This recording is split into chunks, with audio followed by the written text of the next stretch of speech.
Hello, ladies and gentlemen, and welcome to yet another episode of the European Co-working Assemblies podcast, the Coworking Values Podcast.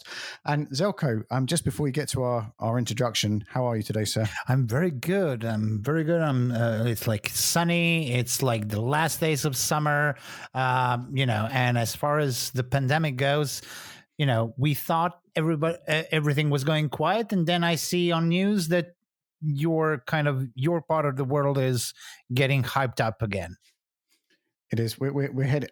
In fact, I'm not even going to comment on it because it changes every day. And if I had £1 for every time there's a new update, I'd have a private jet on 24-hour standby. So I'm avoiding it. And you don't.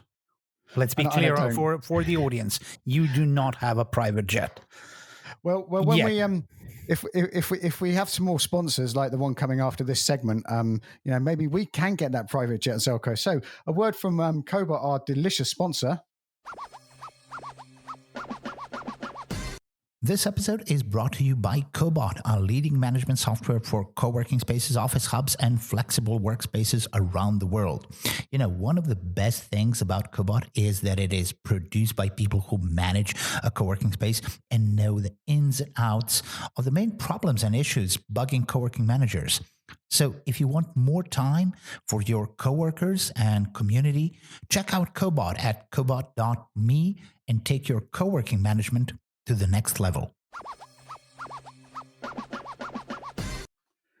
It's amazing how you say that every week, Zelko. It's just like... Yeah, well, it's I practice being consistent. It's all about consistency, quality, and being just in the zone for when it comes to sponsors. You get it in the same beat, the same spot. I know. It comes natural. So we have a guest in our virtual studio today, and it's Mr. Bright Simmons. So Bright, and it's so good. It's virtual because it's so far away. It is. This is our first intercontinental podcast, isn't it? Yes. No. No. Maybe did we have somebody from the US? Probably. Yeah, we must have. You can't do anything in co-working without having someone from the US. Of course. So Bright, what are you known for, sir? And what would you like to be known for? So nowadays I've taken to calling myself an ideas activist, which is that I get hung up on some very important ideas and I push them using all the tools that are available to me, typically entrepreneurship. I've been doing a lot of technology work. And in the last decade and a half, I've kind of centered on this notion of trust as the big idea that I'm advocating for, being activist about, pushing through my entrepreneurship. And I do some public interest research as well. But all of it is to advance this idea of activism. But when we say, pushing idea of trust, what kind of trust were you talking about? Is it like business trust? Is it like trust between, somebody you're acquainted with the public that you can communicate with, or like partnership trust? So now that's a brilliant question, because a lot of the time we kind of get bogged down with these large phrases, and we don't dig beneath the surface to understand the archaeology behind them, as Foucault would call it. So the archaeology is what is interesting. And I started with this trust and in a very narrow, naive sense, which was, how do you enable citizens and empower them to navigate markets? So information asymmetry is a well-known, boring subject. The average citizen knows very little of what the government does, but they also know very little of what businesses do. And through that, they are exploited because they can't get information that is relevant to make decisions, whether it's to vote for a politician or to buy something in the market. Information is always in short supply, at least the kind of information that gives you the power to be able to assert your autonomy or to make a choice. So my game plan in the very beginning was, how do I connect consumers to information that empower them by forcing more powerful actors in the market to subject to themselves to some standards that reduce their flexibility and therefore the ability to asymmetrize information. So that was what I did. And the practical manifestation of that was we built solutions that addressed the problem of counterfeiting, as an example. But that has evolved considerably. And recently, I've been doing a lot more work around regulation. So one of the things that is fascinating is that when you think of production, you think of zones where this production occurs, and a lot of things happen in them that are closed to the end beneficiary. So think of a factory. Think of a factory that makes medicine. Nobody knows what goes on in the factory, but you get this box of medicine and you see a brand on it, and you assume that everything was fine. And in many parts of the world, everything is not always fine. So what we do is we make it possible for the inspections of these factories, the data that's collected around it, to be standardized in a manner in which we can inform consumers if the products that are coming out of these production zones are of the right quality. So that's an example of trust. But in that mechanism, it's not merely empowering consumers by reducing information asymmetry. It's also creating a whole new ecosystem around which the information flows can be regulated. I call those types of things transmediation, where you're not really intermediating between two well-defined nodes, but you are enabling new nodes to emerge. Mm-hmm. And that's very interesting, and we should get more into it because I asked you about what kind of trust, because we all know that when you trust or when you talk to your wife, there is a certain type of trust, and without that, there is no married life, as Bernie and I would know. And then we talk about kids and that they should not lie. And then we talk about businesses. And there is a line where small businesses, and we all talk about it, and communities especially, say you have to be true to your audience, you have to communicate with your audience, and you have to be, the most importantly, truthful and keep the audience in mind. And the feeling that I'm getting, and you will tell me your experience, the bigger the companies are, that kind of line blurs. And the bigger the companies are, the more leeway they have into saying what is true and what is not true. Yeah, there's a guy called David Maister who has this trust equation that kind of simplifies a lot of it for me. So he says trust is equals to credibility plus reliability plus intimacy, all divided by self-orientation. So the more reliable something is, the more intimate it is, the more credible it is, and the less self-oriented a particular behavior is, the more our trust increases. And there are two key elements of this that I think is important. One is this idea of intimacy. I think cultural notions and cultural comforts are very critical, and often we don't pay as much attention to it. It's not so surprising, therefore, that things like ethnocentrism and other types of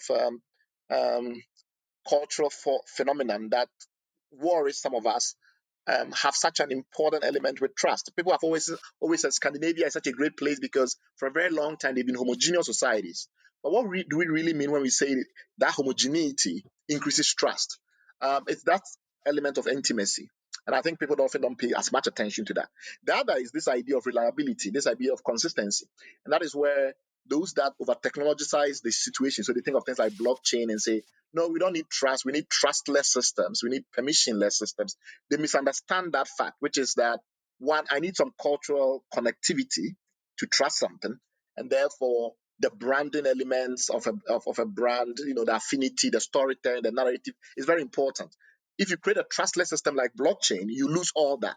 So people really not going to trust blockchain anymore. They're going to trust their local doctor or their local pharmacist. So one of the things we discovered when we're trying to solve the problem of counterfeit medicines, and this comes back to the issue of localism and all of that, was we built this global architectural solution.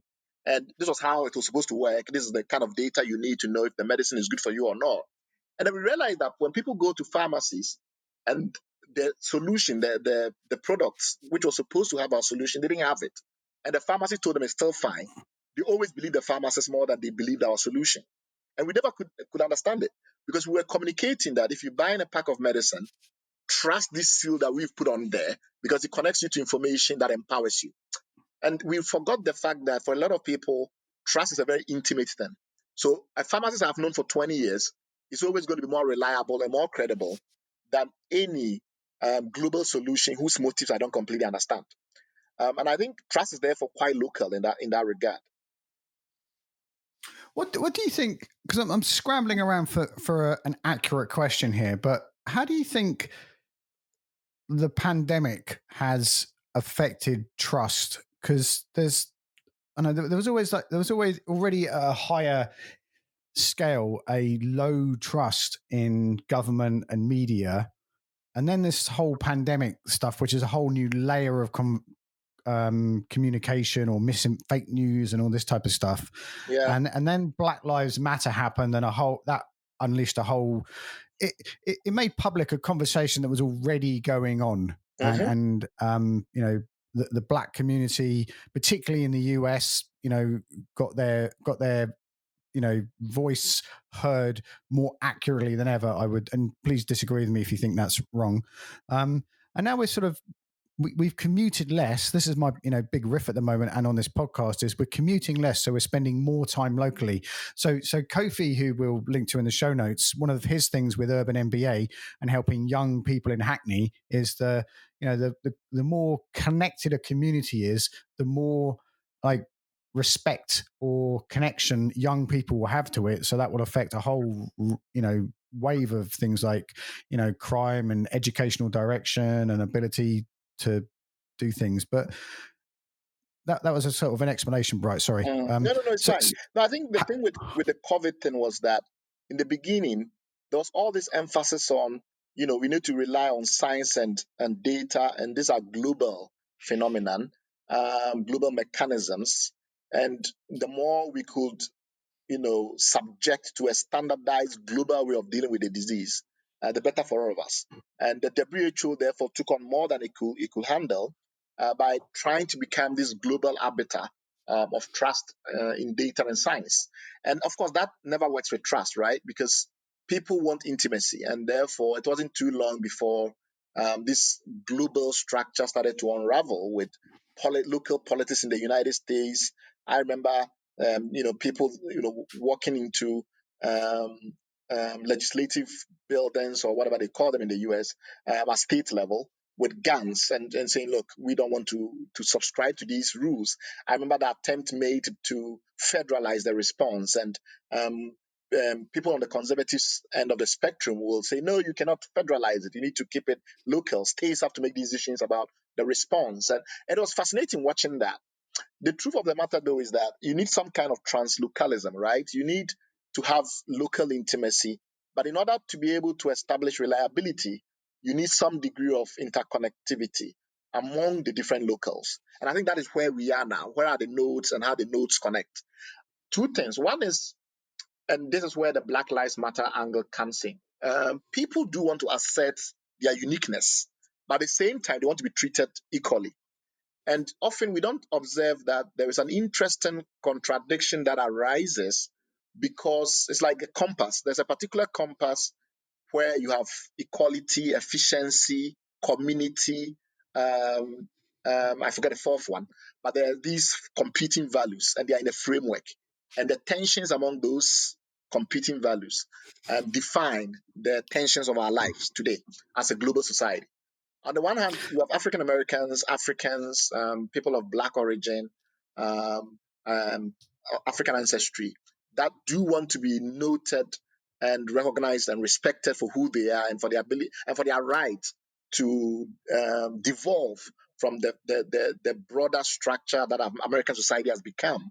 But at the same time, they want to assert their equality. They want to assert their common will, their common affinity, their bonds to the rest of society and the rest of it. The tensions can be resolved only when we first recognize that there are some tensions, in the sense that the more efficient the method, typically the more standardized it is. But at the same time, if you want people to feel a vested stake in the arrangement and in its outcomes in particular, then you want them to be able to say that they have some autonomy from the system. How do we reconcile these forces? I think we start to do that when we begin to look at the level of agency. People need some degree of liberty. In fact, liberty was the other computing value. So it's liberty, equality, community, and efficiency.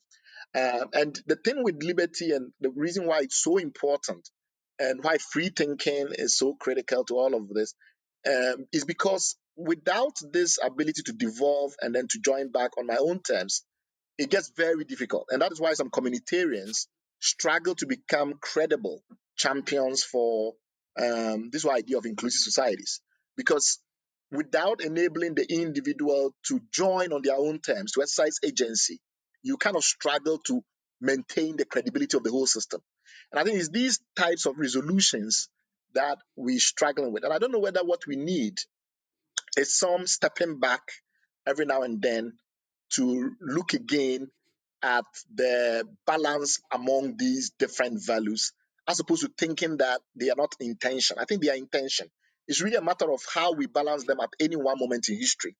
And until we see it that way, I think we suffer this problem where we kind of feel we can maximally advance all of them at the same time, at the same rate, and it doesn't work. There was so it was just before we got to this podcast, I was on a webinar with Antonin and Letitia, and we were talking about the 15-minute city, and kind of, I mean, this was a part of a conversation, but one of the things was in the 20th century, everything was about growing big and huge. And then I remember going to a copyright, like a lesson about copywriting, and you know, in a bit, it was like copywriting for business or something horrible like that. And the lady said, she opened by saying, you know, if you using the words global and solution in everything you write on your website, you're already lost. Yeah. And this was 10 years ago. Yeah. And there's this thing about being global, like I can be Bernie Mitchell global solutions. Yeah. And it doesn't really mean anything, but I could never reach anything. And this like the intimacy that you mentioned is lost by being global. And I think it's a bit suspicious anyway, as soon as someone, like, right, we were talking about Barking before we came on. There's so many offices around Barking that are sort of like, you know, Bernie Mitchell Global Solutions, but they're running from an office above a chip shop. Yeah. And then you have politicians send their money into tax savings, and they go like, well, it's a globalized world, there's globalization. So it's an excuse, rather. It's not an explanation for anything, right? That's what I meant to say. We want to tax you local. We don't care that, you know, the globalization allows you to do it. That was not the point. The point is whether or not you should be doing it. So how do you, and the other thing I meant to say is I feel when we in the West say we're a global thing, we're sort of, it's like there was this whole thing about the other and Edward Sayard and the East invented the West, and I'll put a link in the show notes because I'll never be able to explain accurately. But when we say global, it's kind of like assumes that it's Europe and America, and then the rest of the world will tag along obediently. Is that accurate, or have I really got it wrong? Which could be the case. That's a fascinating point. I mean, we stopped saying westernization for a while, right? And then we said globalization. A part of it was because there was a genuine rise in Asia that transformed global supply chains in a way that made the whole westernization rubric a bit difficult to sustain. There was genuinely a time where Asian values around maximal production, conformism in production systems had been going on for a while. We hadn't noticed, starting with the Toyota way. So, you know, how you build these giant industrial systems. And then when the Japanese threatened to buy California and strip it off because the rest of America was useless, I think people started to take note. And the idea that all of globalization was really westernization then devolved a little bit. And now we have this idea of the global elite and where they meet in Bilderberg or wherever it is, and make decisions for everybody. But at the same time, we're also worried about Freemasons and, you know, really weird Illuminati, secret societies. Sorry, go ahead. And the Illuminati. And the Illuminati and things that are not global at all, because they devolve from a certain generic globalization way of looking at the world. So I think on the one hand, there is definitely a misconception about the scale at which we are dealing with these things in multiple dimensions. What do I mean by that? I mean that it is true that when it comes to manufacturing, there is indeed a trend towards hyper-globalization, what I call hyper-integration. I wrote a paper not too long ago because I had the luxury to spend about a year and a half doing work with the Center for Global Development in DC. Of course, rarely going to DC, but doing work with them. And I came up with this idea of hyper-integration as a way of looking at what I call a post-platform world. For a long time, the idea of so if you think of manufacturing, The idea that, if I'm Toyota, or if I am Walmart, I can build one giant platform and have all these suppliers orbiting my platform. And because I accumulate power through this platformization, everybody that's going to win is going to win like that. And so we have Amazon as the counter proposer, but the same concept, right? You platformize, you build power, you accumulate. And then we realized not too long ago that, these things can work very well in one dimension. And when you try to extend it into other dimensions, they collapse. Let me explain. So when you take Facebook and what they've done with social media, people are quite clear that everything else can follow the same logic. And then they tried that with digital currencies. So they tried to build Libra. And it was a big failure. It was a big failure because currency management, how we handle money, what is money, it has an archaeology beneath it that you need to dig deeper to understand all the dimensions of these different locals that have agreed on a compromise basis to enable a global monetary system to emerge. It's not the same as retail, and it's not the same as manufacturing. How we have a global monetary system, as opposed to how we have a global manufacturing system, are completely different things. And because other things are also emerging, global health, global education, etc., we have to be careful that we don't think we can transport or transmute one logic of globalization into another logic. And that is a challenge that we're having with a lot of things right now. People look at Facebook and they go like, oh, but that's global. So why can't I do currency that way? Or why can't I do race relations that way? Or, they're not different. They have different archaeologies. You got to go back to your Foucault. There are things that every single point in history that they've traversed have left a mark. And those marks often prevent you from denying the history. And one of the great things that globalization has done is to enable us to deny the histories of things. And I think where you see things like BLM and other things emerge is when people insist that these histories will not be forgotten. What are the other histories that will not be forgotten? Because they are important in establishing. I was talking to you about London before we started this conversation on the record.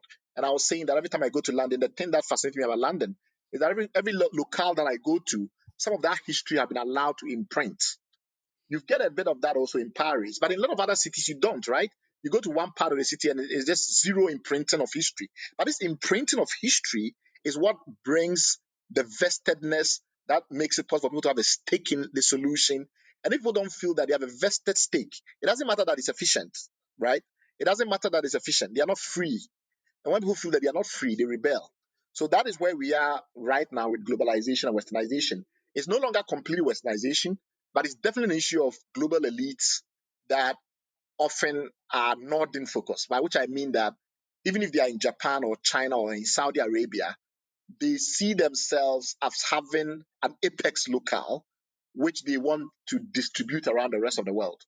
And they fail in many places. They fail in monetary integration in some respects. They're not too good at it when they try it in education and in different educational systems around the world. And in health, it's a complete mess. So we have to just find other ways of understanding how these very large segments of our lives can become more efficient without thinking that we need to go through the globalization route. That is, I can feel something else coming on here, Bright, but we're near the end of our time. That is what I would encourage people to do is to go to, is it MPedigree? We can put a link in the show notes. Yes, MPedigree.com. And there's a video on the front page there, ladies and gentlemen, and it shows Bright's solution. Oh no, I said solution. Damn, see how easy it is. It shows the what would you say, like the anti-counterfeiting chip movement, bro. The movement we are building to empower consumers.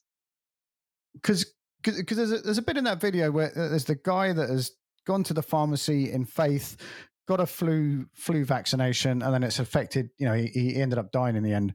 But he's walked in somewhere full of trust and walked out, and that was a mistake. And that what comes across in that video is not an experience I have in London. If I go into a pharmacy, I know it's going to be okay. Yeah. And quite often I get sold, like, I swear I get sold like a sugar tablet, thinking it's going to give me more energy, focus, and creativity. But that's marketing. And there's a big difference between like selling counterfeit goods and selling, very good marketing that, plugs into me. So go and look at that, ladies and gentlemen. Is there and there's a TED Talk as well. I was a bit disappointed, Bright, that you only got 1.5 million views on your TED Talk, but hopefully we can double that after this podcast. Exactly. There's always hope for hope spring eternal in the human breast. That is. And where's the best place where's your voice online at the moment? Where's the best social media or blog or anything for you to keep up with your rants? So I do a lot of twittering, as everyone does nowadays. So it's at BBSIMONS, BB Simmons, at BB Simmons, that's my handle. And I write on my blog, brightsimmons.com. And I'm starting a new movement around power and trust called Transmediaries. So it's trans, like TRANS, and the mediaries.org, O-R-G. And I have a follow of that Twitter, folks. It's an epic mix of like politics, opinion, and entrepreneurship. So thank you. And I notice how you resist talking about Trump in there. But thank you very much for your time today, Bright. Anything we missed, Zelko, before we go? No, Ben, it was a great conversation. Thank you for having me. I'll just ask that people find their courses and that they passionately, proactively advocate for their causes. That's what we have now. That's the biggest expression of freedom, is to have a cause and to be able to push it. Yeah, what a great way to finish this podcast. And just to remind everybody, feel free to follow the podcast on the European Co-working Assembly website, or you can listen to us on Sounder, iTunes, Spotify, Google Podcasts, whatever, Amazon. Amazon. We're on Amazon. Probably we are, because Amazon just launched a new podcast platform, and it's adding podcasts day and night to it. So probably we are there too. So wherever you listen to your podcast, feel free to subscribe, and of course write to us so we know your interests, your questions, and that's it. Talk to you next week.